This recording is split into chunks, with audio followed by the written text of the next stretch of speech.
할렐루야. 하나님의 은혜와 은총이 여러분 모두 함께 하시기를 간절히 축복합니다.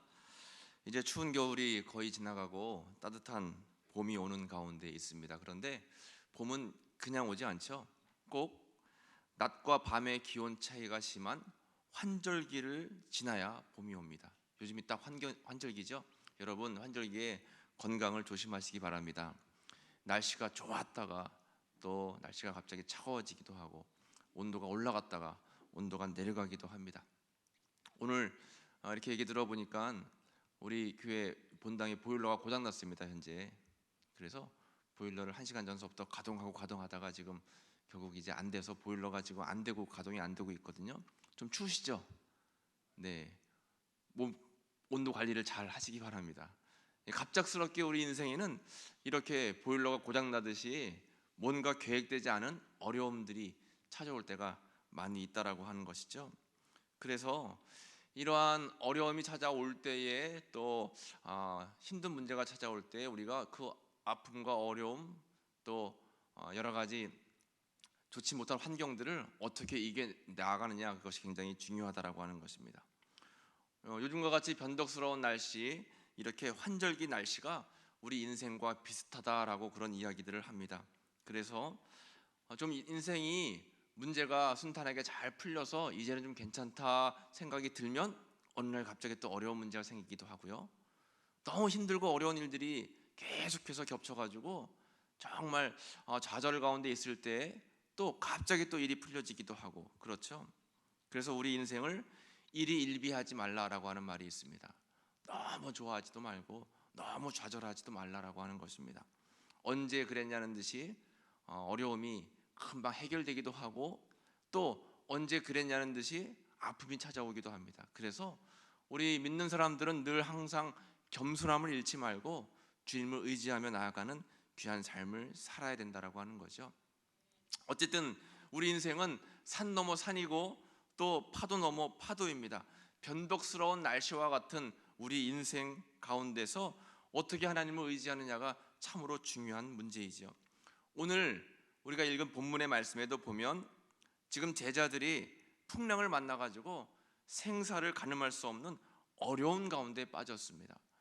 풍랑이 너무 커가지고 감당할 수가 없는 것입니다. 그런데 오늘 우리가 읽은 본문의 말씀 바로 전의 말씀을 보면 어떤 사건이 기록되어 있을까요? 한번 성경을 보시기 바랍니다. 바로 전에 어떤 사건이 있어요? 오병이어의 사건이 있어요. 오병이어의 사건이 일어나고 불과 몇 시간 후에 제자들이 지금 풍랑을 만난 겁니다. 오병이어의 사건은 굉장한 사건이죠. 몇천 명이 먹을 것이 없었었는데 예수님께서 축사하시니까 떡을 때도 나오고 그 많은 사람들이 풍성히 풍족히 먹고도 12광주리가 남았으니까 얼마나 놀라운 기적입니까? 제자들이 막 흥분됐어요. 너무 놀랐습니다. 그런데 언제 그랬냐는 듯이 불과 몇 시간 후인 지금은 파도 가운데 지금 죽을 위기를 겪고 있는 겁니다. 여러분, 우리의 인생이 그렇다라고 하는 것입니다. 그래서 늘 주님 은혜 안에서 긴장을 놓지 말고 주님을 의지하는 믿음을 우리가 잃어버리지 말고 깨어서 기도해야 된다라고 하는 거예요.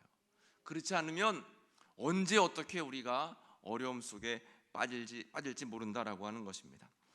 오병이어의 놀라운 기적을 뒤로하고 지금 제자들은 엄청난 위험 앞에 서 있습니다. 오늘 본문의 24절 말씀을 한번 같이 볼까요? 24절 말씀을 같이 읽어보겠습니다. 배가 이미 육지에서 수울이나 떠나서 바람이 거스름으로 물결로 말미암아 고난을 당하더라. 아멘. 배는 이미 육지에서 떠나서 멀리 바다 한가운데 있는데 바람이 막 거스르기 시작했습니다. 큰 파도와 거친 바람으로 인해서 어려움을 지금 제자들이 겪게 되었다라고 하는 것입니다. 제자들 가운데 대부분은 어부 출신입니다. 그래서 이제 물을 잘 알고 또 바다를 잘 알고 파도를 잘 아는 그런 제자들이었음에도 불구하고 그들이 감당할 수 없을 정도의 그런 풍랑이었습니다. 해가 질 무렵 배를 탔고 그리고 학자들에 의하면 밤 9시 전후로 풍랑이 시작되었을 것이다라고 이제 추측을 하고 있습니다. 그리고 예수님이 나타나셔서 파도를 잠잠하게 하신 시간은 밤 사경이라고 표현하고 있어요. 밤 사경은 우리 시간으로 새벽 3시에서 새벽 6시입니다. 그러니까 밤 9시에 시작된 풍랑이 적게는 새벽 3시 6시간, 많게는 새벽 6시 9시간 동안 이어졌다라고 하는 거예요. 풍랑의 그 고통이 6시간에서 9시간 이어진 겁니다. 얼마나 괴로웠을까요? 저는 일전에 필리핀에 갔다가 이제 배를 타고 바다에 나간 적이 있어요. 배를 타고 바다에 나갔는데 처음엔 좋았죠. 좋았는데 좋은 것도 잠시였습니다. 막 좀 파도가 일기 시작하면서 배가 흔들리는데 멀미가 시작됐어요. 배멀미가 그렇게 어려운 건지 그때 제가 너무 뼈저리게 깨달았습니다. 오매불망 빨리 육지로 가는 게 소원이에요. 막 계속 배가 그냥 출렁이는데 몸이 어떻게 해야 될지 모르겠더라고요. 너무 힘들었습니다. 그때 일을 생각하면 지금도 막 울렁거립니다. 배를 타고 싶지가 않아요. 그런데 지금 제자들은 배멀미 할 정도가 아니라 풍랑 때문에 배가 뒤집히고 목숨이 위협받는 그 정도의 지금 어려움을 만나고 있는 거예요. 그것도 6시간에서 9시간 정도요. 굉장히 어려운 순간이죠. 그런데 이러한 위험한 순간을 제자들이 맞게 된 이유, 누구 때문에 배를 탔습니까? 지금 배를 타게 된 이유가 뭐예요? 마태복음 14장 22절 말씀입니다. 같이 읽어볼게요. 22절 말씀이에요. 예수께서 즉시 제자들을 재촉하사 자기가 무리를 보내는 동안에 배를 타고 앞서 건너편으로 가게 하시고. 아멘. 지금 배를 탄 이유가 누가 타라고 하신 거예요? 예수님께서 막 재촉하셨어요. 지금 제자들은 오병이어의 사건을 경험하고 흥분한 상태였는데 빨리 제자들을 재촉해가지고 배에 타게 하셔서 건너편으로 건너가게 하신 겁니다. 그러니까 예수님 말씀에 순종한 거죠. 제자들은 예수님 말씀에 따라서 배에 탔고 배에 올라가지고 건너편으로 건너가고 있는데 지금 풍랑을 만났습니다. 그런데 정작 배를 타게 하신 예수님은 나타나질 않는 거예요. 어디 가셨는지 몰라요. 여러분, 제자들의 심정이 어땠을까요? 예수님을 원망하지 않을까요? 아마 사람이라면 누구나가 다 예수님을 원망할 겁니다. 우리 보고 배를 타라고 하시고 예수님은 어디 가서 뭐 하시는지, 지금 몇 시간째 지금 이 큰 풍랑 때문에 죽을 위협을 받고 있는데 아마 별의별 생각들을 제자들은 다 하고 있었을 것입니다. 그런데 이런 제자들의 모습을 보면 오늘날 신앙생활을 하고 있는 우리들의 모습, 나의 모습이 지금 비교가 되는 거예요. 우리도 예수님 말씀에 순종해서 예배 열심히 드리고 예수님 말씀에 순종해서 신앙생활 최선을 다하려고 애를 쓰는데 그 가운데 예기치 못한 풍랑을 만날 때가 있습니다.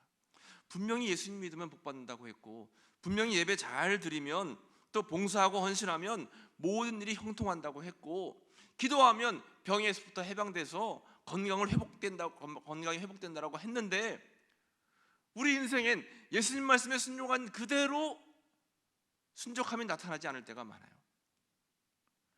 제자들과 같이 예수님 말씀에 순종해서 배를 탔는데 풍랑을 만난 것처럼 우리도 예수님 말씀에 순종해서 살아가려고 애를 쓰는데 오히려 예수님 믿지 않는 사람들보다도 더 많은 고통을 당할 때가 있다라고 하는 것입니다.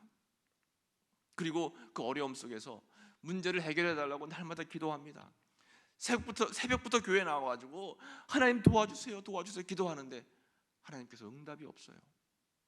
마음은 점점 답답해 옵니다. 이런 우리의 현실이 지금 풍랑 때문에 뱃속에서 어려움을 겪고 있는 제자들의 모습이 아닐까 생각이 드는 것입니다.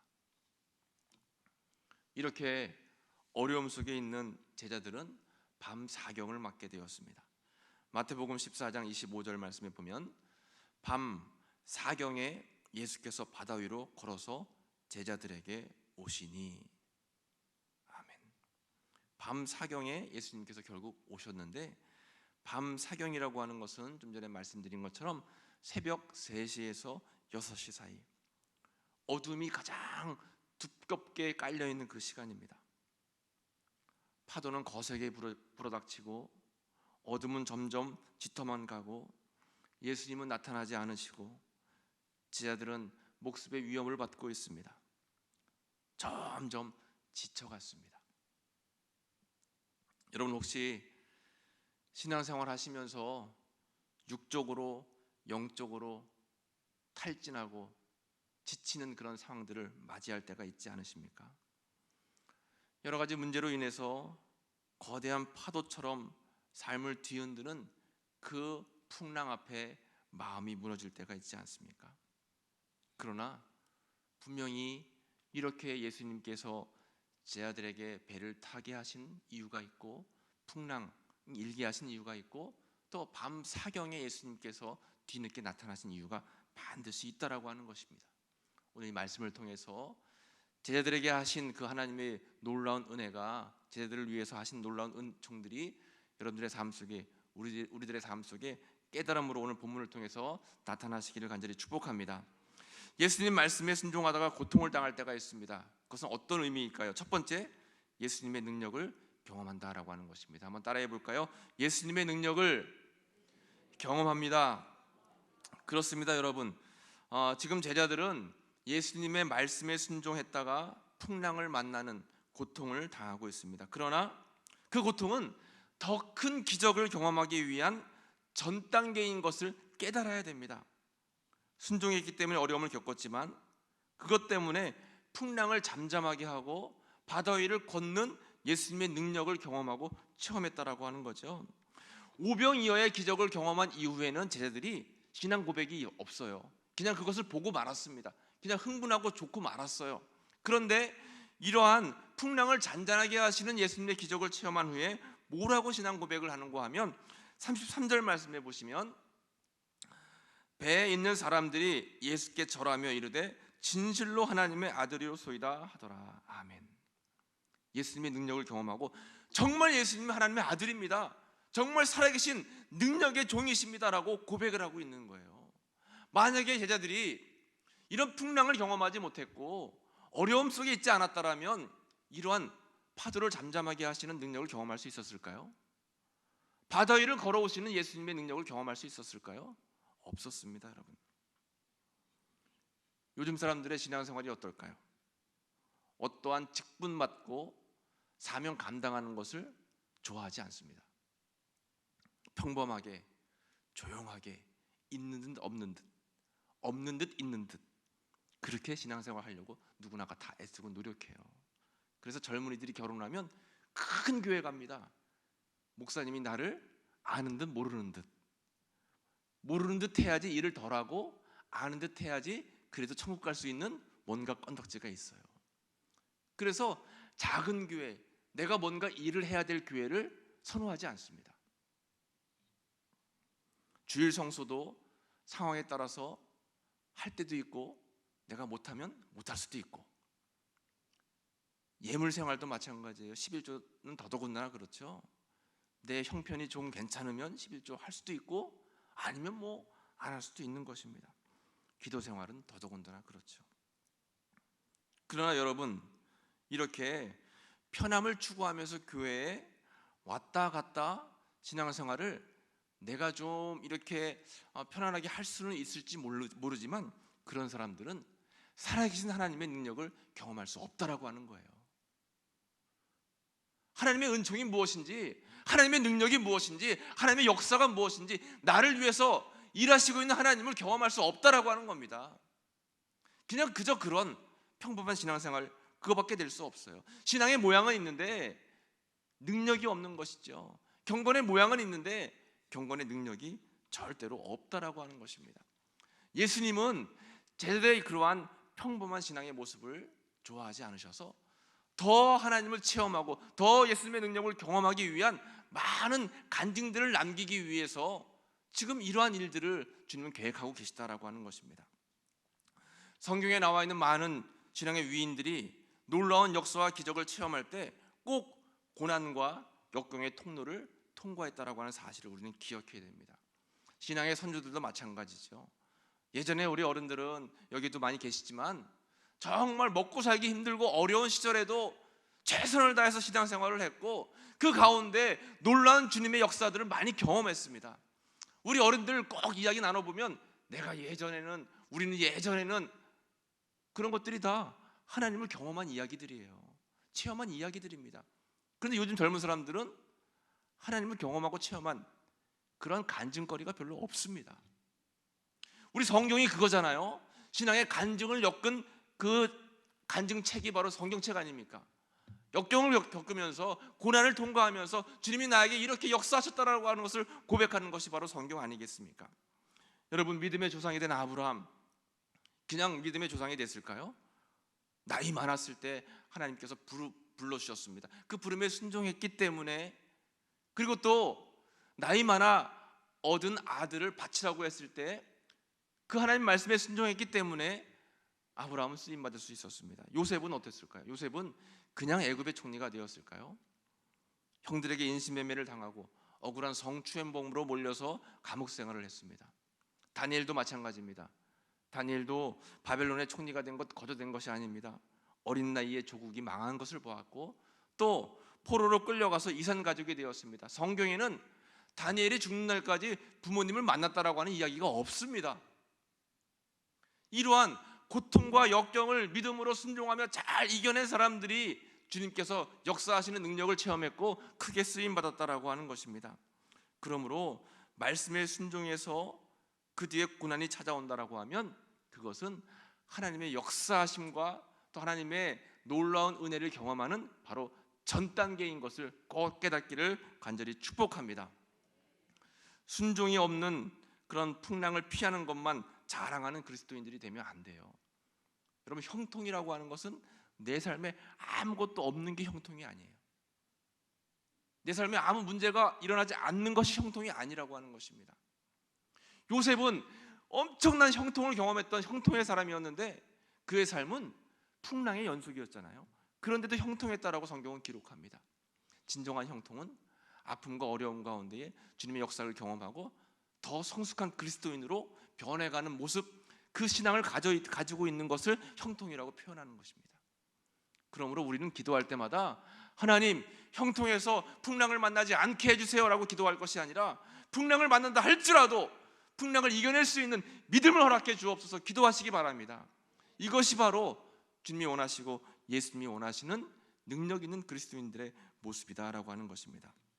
진짜 축복은 광풍을 만나지 않는 것이 아니라 광풍 가운데 하나님의 능력을 경험하는 데 있다라고 하는 사실을 여러분 꼭 기억하시기를 축복합니다.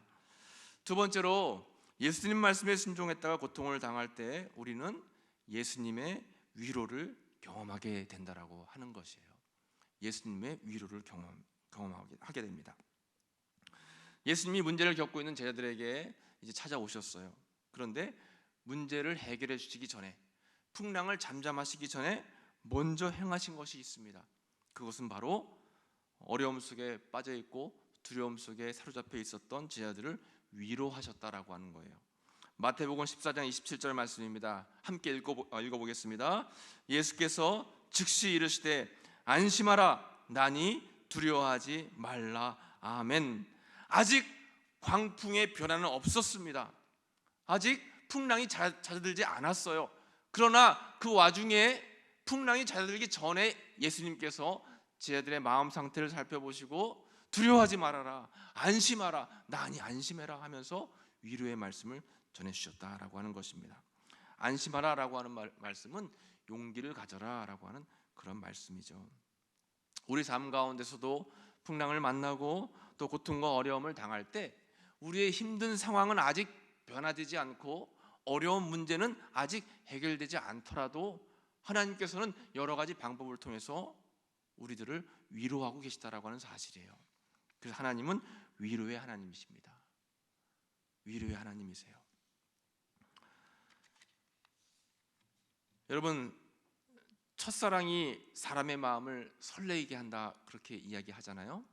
그와 비슷하게 이제 목회자들은 모르겠습니다. 저는 첫 목회지를 생각하면 지금도 막 마음이 설레오는 것 같아요. 저는 2001년도에 충북 단양의 그 소백산 600m에 있는 그런 정말 오지 마을에서 첫 목회를 시작했습니다. 하루에도 차가 몇 대 안 다니는 그러한 산골 마을이었습니다. 지금 생각해 보면 고생도 많았고 또 어려움도 많았지만 그런 것들은 아무것도 아니고 너무 행복하고 꿈 같은 시간들이 많았다라는 그런 생각이 되어집니다. 교인들이 얼마 많지 않았지만 늘 가족 같고 또 늘 서로 사랑하면서 기쁨을 함께 신앙생활을 했고요. 또 마을에 얼마 되지 않는 아이들, 이제 학생들, 어린이들이 거의 다 교회에 나왔어요. 교회가 놀이터입니다. 그냥 학교만 갔다 오면 교회로 왔어요. 교회 와서 라면 삶아 먹는데 14봉, 15봉, 또 삶아 놓으면 바로 먹지 않아요. 불어야지 양이 많아진다고 불을 때까지도 기다려요. 그래서 라면도 같이 삶아 먹고 애들하고 이렇게 동고동락을 막 같이 했습니다. 성탄절이면 학교에 교장 선생님이 찾아오세요. 우리 학교 학생이 전부 다 이 교회 교인이기 때문에 성탄절날 성탄 아이들 발표하는 걸 보러 오셔야 된대요. 그 감사원금을 들고 교장 선생님이 찾아오시고, 또 저는 이제 운동회 날이 되면 또 금일봉을 들고 운동회에 찾아가서 이제 학교에 이렇게 함께 즐거운 시간을 학교에서 보내는데, 저는 그래서 6시 내 고향에도 출연해 봤습니다. 6시 내 고향에 아이들과 손 붙잡고 운동회 하는데 촬영팀이 와서 촬영해 갔습니다. 이렇게 행복한 시간을 보내다가 얼마 이제 시간이 흘러서 다른 교회로 임지를 옮기게 되었어요. 마음이 굉장히 편치가 않았습니다. 시간이 돼서 이제 구역 인사위원회 날이 되었습니다. 감사님이 그 회의를 이제 진행하시기 위해서 교회에 오셨어요. 약속된 시간이 됐는데 교인들이 올라오지 않는 거예요. 한 30분 기다려도 안 오시고 1시간 기다려도 안 오셔서 안 되겠다 싶어가지고 이제 감사님이 전화번호 알려달라 해서 교회 권사님, 집사님들에게 전화를 했더니 막 우시면서 목사님을 다른 교회로 보내는 회의에 참석할 수가 없다고 막 우시는 거예요. 마음이 너무 아팠습니다. 그때 감사님께서 그러면 내가 직접 권사님들 집으로 일일이 찾아가서 회의를 하겠다, 이렇게 으름장을 놓으시니까 그제서야 교회로 올라오셨는데, 올라오셔서 막 우시는 거예요. 너무나 마음이 아팠습니다. 그렇게 이제 인사구역회가 끝나고 행정처리가 이제 마무리가 됐죠. 이사갈 날이 며칠 남았습니다. 그 며칠 동안 너무 마음이 잡히지가 않아서 이제 예배당에 가가지고 기도하는 거예요. 기도하는데 갑자기 뒤에 교회 문이 열리더니 청년들이 한 10명가량이 우르르 들어오는 거예요. 그래서 아니 어떤 일인데 누군데 이렇게 교회 오냐 하고 물어봤더니 그 대학교에서 대학에 CCC라고 하는 그런 대학생 동아리 선교회가 있거든요. 그 학생들이, 기독 동아리 학생들이 방학이면 거지 순례 여행이다 해가지고 그냥 정처 없이 기도하면서 발길 닿는 대로 전도 여행을 떠나는 것이 있어요. 근데 그 10여 명이 이제 단양 지역에 이렇게 전도 여행을 떠나고 차를 타고 가다가 저 산 위에 있는 교회를 발견하고 너나 할 것 없이 다 같이 우리 저 교회 가서 기도하자 하는 마음이 들었다는 거예요. 그래가지고 내려서 교회에 들어와서 저를 만나게 됐죠. 그리고 저의 이제 상황을 설명을 했더니 그래서 하나님께서 이제 목사님을 위로하시고 교회를 위해서 함께 기도하기 위해서 저희들을 보낸 것 같다 해서 거기서 1시간 가량을 같이 이제 중보하며 기도했어요. 그런데 제 마음속에 큰 위로가 되더라고요. 그리고 이제 교인들과도 아쉽지만 그래도 은혜롭게 서로를 축복하면서 마무리를 잘하고 헤어지게 되었습니다. 그 이후로도 어려운 일을 겪고 마음이 답답하고 괴로울 때마다 하나님은 여러 가지 방법으로 위로하심을 깨닫게 돼요. 때로는 말씀을 통해서, 때로는 설교를 통해서, 때로는 다른 사람과 대화를 통해서 이것이 하나님의 위로구나라는 생각을 많이 하게 됩니다. 하나님은 우리가 겪는 풍랑들, 우리가 겪는 위기들을 모르시지 않아요. 지금 배 위에서 죽음 가운데 고통 속에 있던 제자들의 모습을 예수님은 모르시지 않고 계셨어요. 알고 계셨습니다. 그리고 때가 될 때까지 기다리시다가 찾아오셔서 제자들을 위로하고 계시는 것입니다. 찬송가 310장에 보면 그런 가사가 있죠.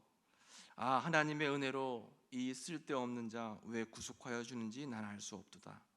내가 믿고 또 의지함은 내 모든 형편 아시는 주님 늘 보호해 주실 것을 나는 확실히 아네. 아멘. 내 모든 형편을 주님은 이미 다 아신다라고 했습니다. 그리고 우리를 보호해 줄 것도 확실하게 안다라고 고백하고 있어요. 하나님께서 우리의 상황과 형편을 아시고 보호해 주신다라고 하는 것입니다. 여러분, 그렇습니다. 인생의 거센 파도가 우리를 어렵게 만들 때가 많이 있습니다. 그리고 때로는 나는 하나님 말씀에 순종한다고 순종했는데도 고통을 겪을 때가 있어요.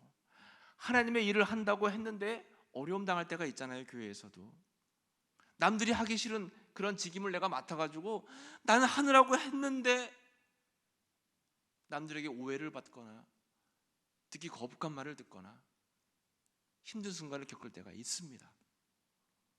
그러나 그 모든 과정들을 하나님이 모르시는 것이 아닙니다. 다 알고 계세요. 그리고 당신은 내가 정말 그 어려운 문제들을 소화해내기가 어려울지 모르지만 시간이 지나고 나면 퍼즐 조각 맞히듯이 하나님께서 계획하신 것이 모두 옳았고, 아, 그때는 그래서 나에게 그런 일이 있었구나라는 것을 깨닫는 시간이 반드시 오게 될 줄로 믿습니다. 이것이 바로 오늘 본문에서 예수님께서 보여주신 제자들을 향한 사랑의 마음이에요. 풍랑을 통해서 능력을 경험하게 하셨고 또 어려움 속에 있지만 예수님의 위로를 받게 하신 그러한 은혜를 지금 본문에서 우리에게 알려주시고 계신 것입니다.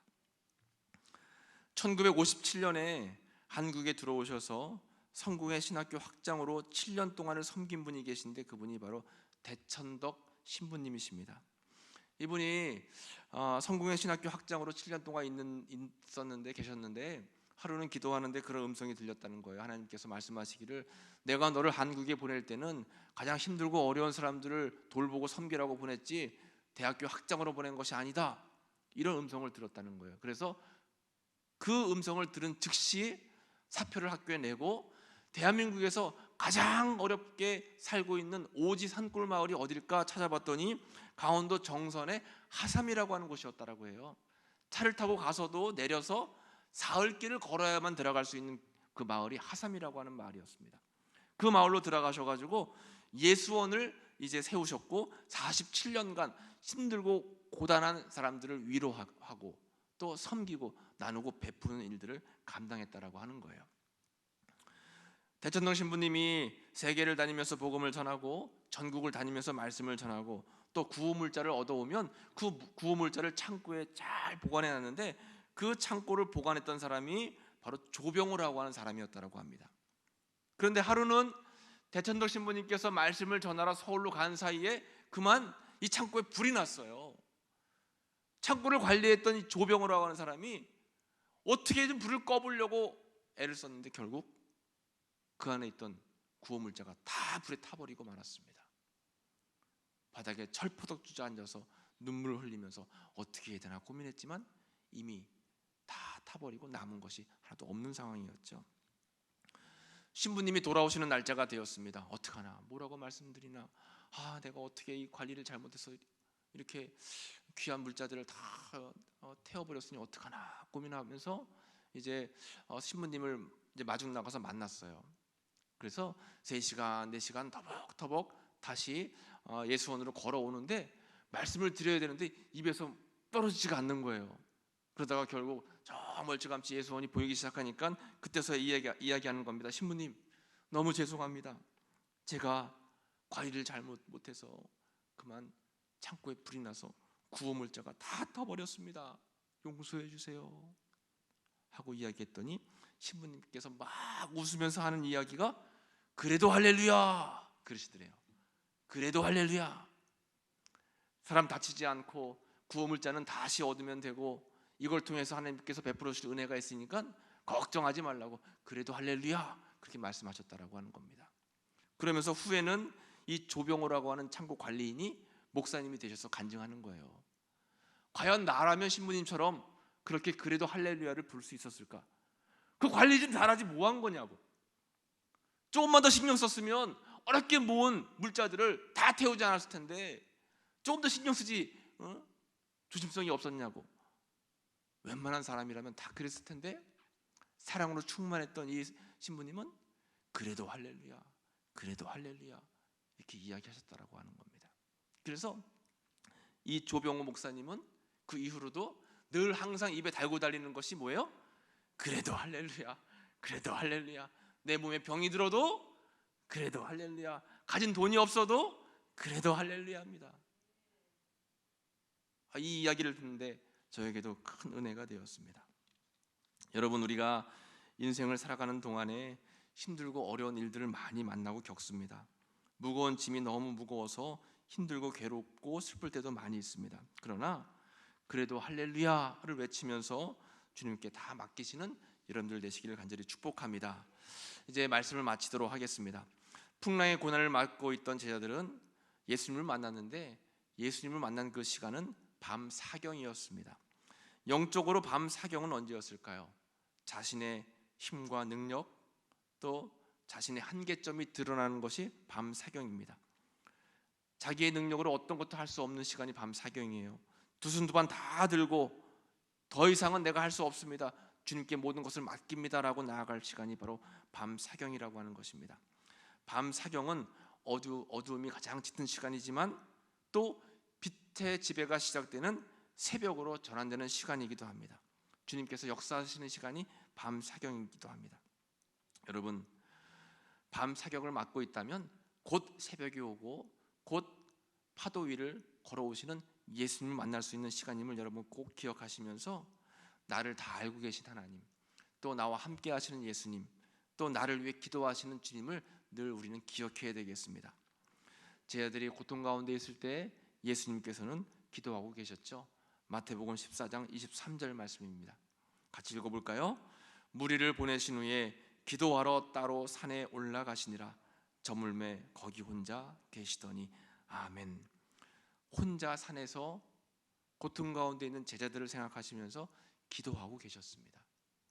여러분, 고통과 아픔 속에 계실 때 나 혼자 있는 것이 아니라 나를 기억하시면서 기도하고 계신 주님이 계시다라고 하는 사실을 꼭 기억하시길 바랍니다. 그리고 그 주님은 우리가 내 힘으로 더 이상 하지 못할 밤 사경 될 때까지 기다리셨다가 영적인 밤 사경을 맞이하게 되면 나에게 찾아오셔서 말씀하십니다. 안심하라, 용기를 내어라, 나니 두려워하지 말아라. 그 음성을 듣고 새 힘과 용기를 내시는 여러분들이 되시기를 간절히 축복합니다. 기도하겠습니다. 주님, 때로는 나에게 찾아오는 시험과 문제로 인해서 주님을 원망하고 불평했던 저희들의 모습을 회개합니다. 나를 포기하지 않으시고 나를 누구보다 잘 아시며 나를 위해 중보하며 기도해 주시는 주님 감사합니다. 절망 가운데 있는 나에게 찾아오셔서 안심하라, 두려워하지 말아라 말씀하시는 그 음성에 아멘에서 새 힘과 용기를 가지고 다시 일어나는 저희들이 되도록 이끌어 주시고 인도해 주옵소서. 예수님의 이름으로 감사하며 기도하옵나이다. 아멘.